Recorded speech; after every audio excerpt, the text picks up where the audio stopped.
Bonjour Nicolas. La vidéo de présentation d'éléments de notre programme intéresse beaucoup les Croatéens et plus particulièrement le volet des finances. Peux-tu nous en dire un peu plus sur notre vision?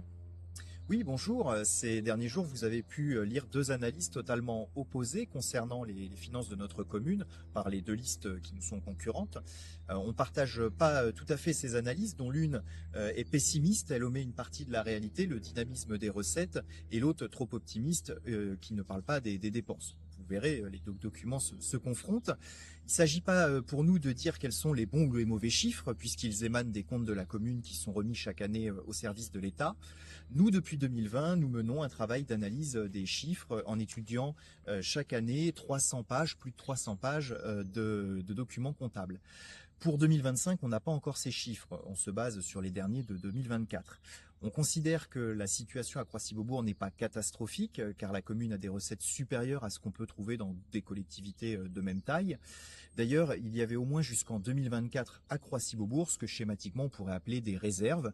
En comptabilité, ces excédents des collectivités territoriales servent normalement à financer l'investissement. Nous pouvons donc mener pour les 6 prochaines années des projets et évidemment ceux qui sont inscrits dans notre programme. Mais quand on a dit ça, on ne défend pas et on ne défend en aucun cas la majorité sortante de Monsieur Gaillard. Ça fait 6 ans maintenant que nous vous alertons sur les dépenses excessives qu'il décide, y compris lorsque Monsieur Gérès était encore maire. Nous avons toujours gardé cette même direction. Les priorités ne sont pas les bonnes et gérer une commune, ce n'est pas gérer un service des fêtes et de la communication qui a autant d'agents, si ce n'est plus, que le service sécurité. Ce n'est pas proposer plein de spectacles d'un côté et ne pas permettre aux associations de proposer leurs propres activités de l'autre. Donc voilà, nous dénonçons ces dérives, nous considérons qu'elles se poursuivront si Monsieur Gaillard et l'équipe sortante étaient réélus et les réserves fonderaient comme neige au soleil et le service rendu ne serait pas forcément meilleur. Heureusement, nous sommes là avec des propositions financées et une autre manière de voir les choses, n'est-ce pas?